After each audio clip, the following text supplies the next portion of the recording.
I love learning and I really enjoyed my years at school, but I never won any school prizes for academic achievement or anything like that. But I did win two prizes in my whole school career. In my final year of secondary school, I won a rugby prize. And in my final year of primary school, I won a prize for flower arranging, which I was very proud of at the time. And as I look back on those two milestone achievements of my school career, I realise that actually it's a good illustration of me, of who I am, and of what replenishes me and gives me life. I love exercise, I love sport, and I love creativity. I love beauty. And those two areas of my life are areas where I am restored, where I feel like I'm close to God, I'm hearing from God, and I'm expressing who I am as a person. I love creativity of all sorts. I've been reading a book recently by a chap called Nick Page called The Dark Night of the Shed. He's talking there about men in their 40s going through that midlife crisis kind of time and how they need a shed. They need a place to get away. They need a place where they can learn that life is not about what you achieve or what you build up or your possessions or your kudos and your prestige and your reputation. Life is found in the dark places of the shed, of creativity, of being still, of hearing from God, of wrestling with the big questions. Who am I? Who am I in this world? What is my life message? What am I achieving in my life? And a shed is a great place for that. So this is my shed. I love my shed. We've been in this house for 7 years. It's a house on a hillside. It's a house with a steep back garden. And outside our back door, there are a series of steps. It's about 15 steps that go down. And wedged between those steps and the wall of the house is a dead piece of land. It's about 4 metres by 2 metres at a 45-degree angle. And when we moved here for years, it lay there dormant, full of weeds and a few aloes. It was totally dead space, achieving nothing. The soil pipe from the toilets came out, went through the land, and it was just there, it was dead. And I really wanted a shed. I wanted somewhere, a workshop, somewhere where I could set up a wood lathe and do creativity projects. And then finally, we had the idea of redeeming this piece of dead land. So over the course of a few days, we dug out tons of soil and shifted them to another part of the garden. We boxed in the soil pipe. And then I built a kind of a floating floor on joists in the bottom of this flattened out space between the steps and the house. Built basic sides with tongue and groove planks and some windows and a door and a basic roof, put some electricity in, and I've got my shed. I put a workbench in here, I put a wood lathe that my dad gave me a few years ago, and I've even since then been given a leather chair, which I have in my shed, which is my chair. Outside my door, I've got a basic stoop. It's about 1.5 metres by 1.5 metres, and underneath the stoop sits the dog kennel, so I can sit on my leather chair, on my stoop, above my dogs, and just enjoy being outside my shed, or I can enjoy being in my shed. So this is a place for me that is a place of creativity. Now I love creating of any sort, whether it's knitting or baking or making things out of wood. And I'm really enjoying this season of lockdown because I have plenty of time to be creative, but it also is kind of enforcing a different type of creativity because of lack of resources. I've always wanted to make a communion chalice, so I didn't have the right piece of wood. So I've ended up gluing together a piece of elm, a piece of olive and a piece of teak and making something out of several pieces of wood, which was a kind of a second best because I didn't have the right piece, but the kind of enforced creativity I'm loving. I've been making things out of old pieces of olive. So this is a big chunk of, this is firewood. This is a piece of olive, firewood. I didn't have any cured wood, and so I've been taking pieces like this, and it's amazing that you can dig out something from an old piece of firewood and it can become something actually of beauty. And this is what I love, that with creativity you can take an old block of firewood, something that is discarded, that society no longer wants, that is just going to be firewood. It's almost worthless. This piece of firewood cost me probably the equivalent of 20 cents. And with creativity, God-given creativity, that you've learned how to use, you can take a 20-cent block of wood and create something of beauty which will outlast your life. That's redemptive. I love the way that actually God does that with us. He takes broken, burnt pieces that are discarded and he recreates it as a thing of beauty. I've grown, I guess, to understand more, not a lot, but more of the place of creativity in our lives. I realise now that creativity and beauty and using my gifts and talents is a way of worshipping God. I remember discovering for myself what it said about Bezalel and Aholiab in Exodus, two artisans who were chosen by God to head up building the tabernacle. God had given Moses very specific details on how to build the tabernacle, and then it tells us that he called Bezalel by name and filled him with divine spirit. It doesn't say that about many other people in the Old Testament. He was filled with the Spirit of God so that he could use his ability and skill and intelligence and knowledge to create and to make the tabernacle. It tells us that as people's hearts stirred them to give, they gave from their resources to build the tabernacle. It tells us that as people were stirred up, they came to help build, and Bezalel taught them how to work. So people were choosing to use their resources and to use their skill to learn how to co-create something of incredible beauty, and this was part of their act of worship. Paul says in the New Testament that we are to do all things to the glory of God. If I can do all things to the glory of God, then I can make something in my shed to God's glory. So that's an act of worship. And I'm realising that as people created in the image of a creative God, we are created creators. And as we create things, as we add beauty to something, as we add value and worth to something through our creative processes, that's an act of worship. This came home to me in a really vivid way, in an unusual way actually. A few years ago, I was in Sudan. I'd been teaching on a DTS in Arua, in the northwest part of Uganda, and I'd crossed over into Sudan to teach on a second DTS. So I'd been away from Cape Town in the end for more than 2 weeks. My week in Sudan, I was in the bottom southwest corner of the country in the town of Yei, where there was a small YWAM team. I was teaching on an Arabic speaking school. It was not an easy week. I was teaching on the nature and character of God. I had a great week with them. It poured with rain almost every single day. And on the final Friday of the week, I was leaving early because I needed to get a bus back to Arua, which would take me much of the day. And the following Saturday, I was flying from Arua down to Entebbe Airport in Kampala and then home to Cape Town. So on that Friday, I had to get from Yei in Sudan down to Arua in Uganda to catch a flight the next day. So I got up early, I got into the town to catch the bus. It was 8 o'clock in the morning. I got on the bus, found that it was already, all the seats had been sold off. They were waiting for a couple of people to get on, so I couldn't get on that bus. Got on another bus, which was leaving a little bit later, about 10 o'clock it finally left, heading towards the border, which normally would have been about a 3-hour drive. But it had been pouring with rain all week long, and the normal mud-packed soil road had deteriorated badly. It was in really bad condition. After driving for about an hour and a half through driving rain, the bus suddenly came to a halt. Until that point, it had been quite a lively atmosphere on the bus. People had been sharing food, and there was a lot of laughter and talk. It was a very upbeat atmosphere. But when we stopped behind a couple of other buses and realised quite quickly that there was something wrong ahead.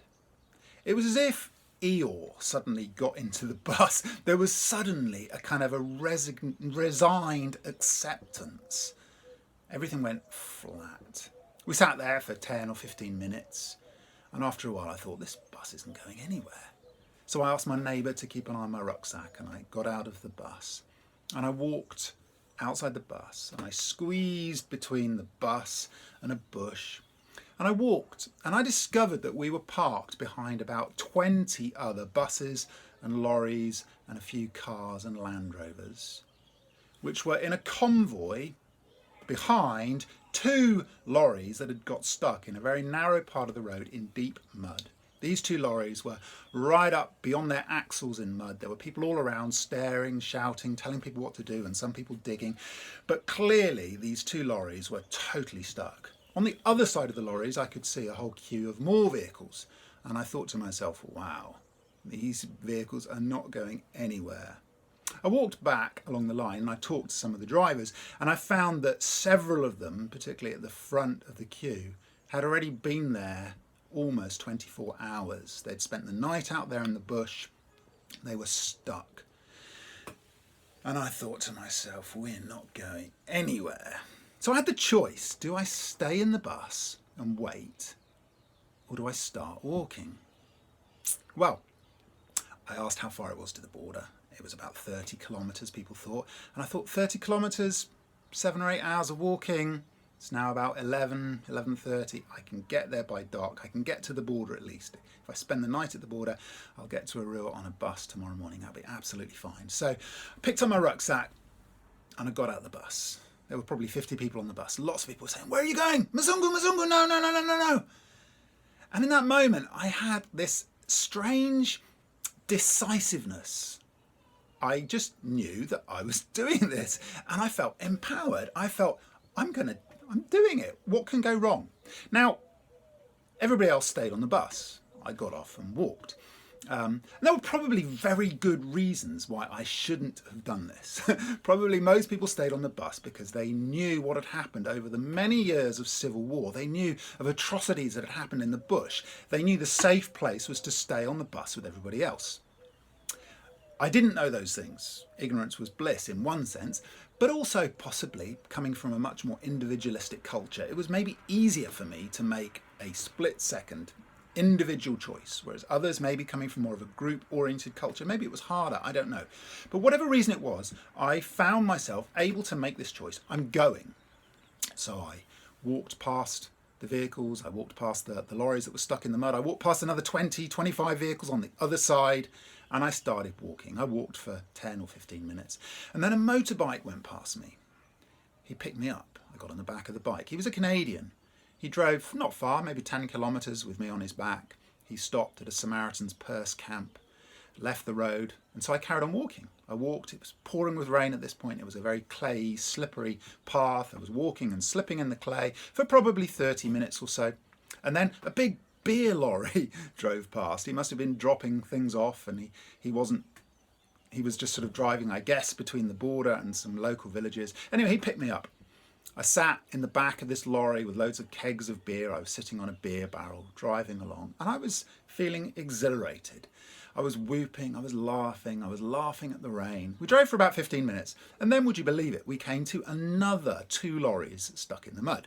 This beer lorry parked up behind the first lorry and got out to help, and I thought, I've seen this before. So I got off again and I started walking again. Once again, the lorry driver was saying, "Where are you going? Wait." I thought, no, I'm going. I carried on walking. I walked that time for probably an hour. Didn't see a single person, didn't see any vehicles. And then finally, another motorbike passed me with 2 people on it. They said, "Where are you going?" I said, "I'm going to the border." He said, "Climb on." This was not a big, powerful bike. So there's me with a big rucksack trying to climb on as the 3rd person on the bike, obviously with no helmet.